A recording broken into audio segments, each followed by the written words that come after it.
Halo semua, coba dibayangin, Indonesia itu negara dengan populasi muslim terbesar di dunia. Tapi pernah nggak sih kalian kepikiran, gimana ceritanya bisa begitu? Jawabannya, mungkin nggak seperti yang kalian duga. Ini bukan cerita tentang perang dan penaklukan loh. Justru sebaliknya, ini adalah kisah tentang perdagangan, budaya, dan ide-ide yang menyebar secara damai selama ratusan tahun. Cerita tentang adaptasi, bukan agresi. Keren kan? Nah, ini dia pertanyaan utamanya. Teka-teki besarnya, gimana caranya Islam bisa jadi mayoritas secara damai di Nusantara yang waktu itu penuh sama kerajaan-kerajaan Hindu-Buddha yang super kuat? Logikanya kan susah ya? Ini bukan cuma soal ganti penguasa, tapi lebih kayak sebuah puzzle sejarah yang luar biasa menarik. Oke, yuk kita bedah bareng-bareng. Oke, kita mulai dari babak pertama, saat sebuah keyakinan baru tiba. Ini adalah momen-momen awal, saat benih-benih perubahan pertama kali disebar di Nusantara. Dan catat ya, ini bukan invasi, tapi sebuah perkenalan yang pelan-pelan banget. Jadi, soal dari mana persisnya Islam datang, para sejarawan itu masih berdebat. Ada yang bilang dari Gujarat di India, di bawah para pedagang. Ada juga teori dari Persia, lewat para pedagang dan Sufi. Terus ada juga yang bilang langsung dari Arab. Tapi tahu nggak apa benang merah dari semua teori ini? Satu hal yang pasti, Islam datang lewat interaksi yang damai. Dibawa oleh pedagang di kapal, bukan oleh tentara dengan pedang. Nah, ini poin yang paling penting. Prosesnya itu pelan-pelan, sangat bertahap. Islam nggak datang buat menggusur yang lama, tapi untuk berdialog, untuk menyatu dengan budaya yang sudah ada. Pendekatan yang super adaptif inilah yang jadi kunci suksesnya. Terus, gimana caranya keyakinan baru ini bisa berkembang dan punya pengaruh? Jawabannya ada di tempat paling sibuk zaman itu. Yap, di pelabuhan-pelabuhan pesisir. Disinilah iman, kekayaan, dan perdagangan bertemu. Nah, ada dua pemain besar yang muncul di awal-awal. Pertama, di ujung Sumatera ada Samudra Pasai. Ini keren banget karena dia adalah kerajaan Islam besar pertama sekaligus jadi pusat belajar agama. Terus, ada Malaka. Wah, kalau Malaka ini udah kayak kota metropolitan zaman itu. Jadi, gerbang utama tempat para pedagang dari seluruh dunia ketemu. Dan disitulah ajaran Islam ikut menyebar luas. Jadi bisa dibilang, di pelabuhan-pelabuhan ini, rempah dan keyakinan itu ibarat dua sisi koin yang sama. Nggak bisa dipisahkan. Para pedagang muslim itu nggak cuma bawa cengkeh atau pala yang harganya selangit. Mereka juga bawa ide, nilai, dan tentu saja keyakinan baru. Setiap kapal yang datang itu bawa dua hal, kekayaan material dan kekayaan spiritual. Oke, sekarang kita pindah ke pusat kebudayaan Nusantara waktu itu, Pulau Jawa. Nah, disinilah ceritanya jadi makin menarik. Islam bertemu dengan peradaban Hindu-Buddha yang udah sangat maju dan mengakar. Apa yang terjadi? Bentrokan? Sama sekali bukan. Justru yang lahir adalah sesuatu yang jauh lebih keren. Kunci untuk ngerti apa yang terjadi di Jawa itu ada di satu kata ini, akulturasi. Gampangnya gini, akulturasi itu bukan berarti budaya lama dihapus terus diganti yang baru. Bukan. Tapi ini adalah proses percampuran kreatif. Unsur baru dan unsur lama dilebur jadi satu.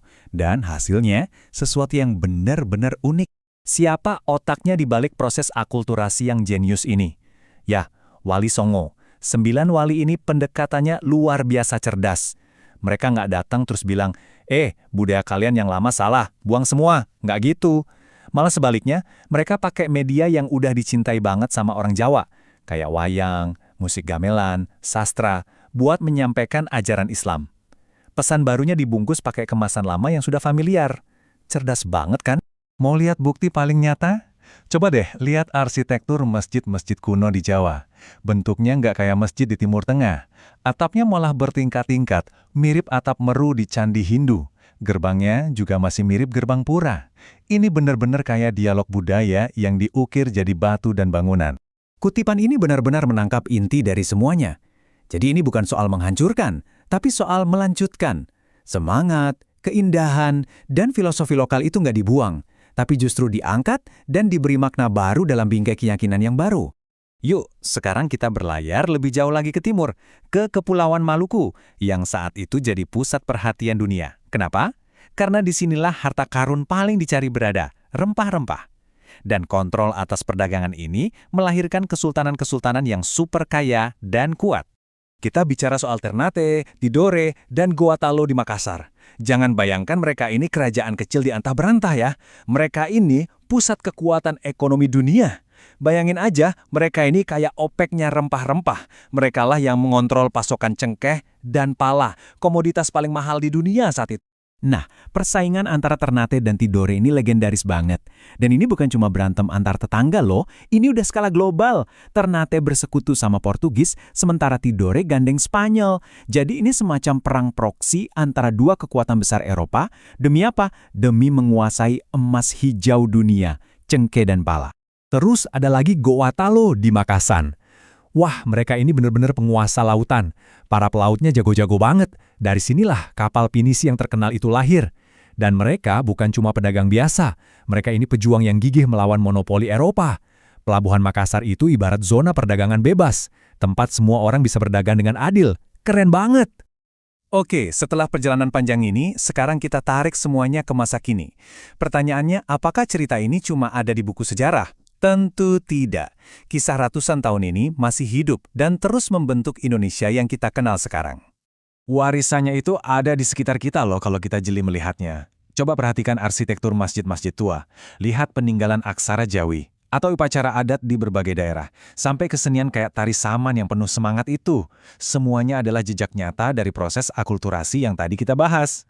Dan mungkin inilah warisan yang paling fundamental. Cara Islam masuk dan berpadu secara damai itu bukan cuma mengubah peta agama. Lebih dari itu, proses ini menanamkan sebuah DNA ke dalam budaya Indonesia. DNA yang menghargai harmoni, dialog, dan perbedaan. Inilah akar dari semboyan kita, Bhinneka Tunggal Ika. Berbeda-beda, tapi tetap satu. Sebagai penutup, saya mau tinggalkan satu pertanyaan buat kita renungkan bareng-bareng.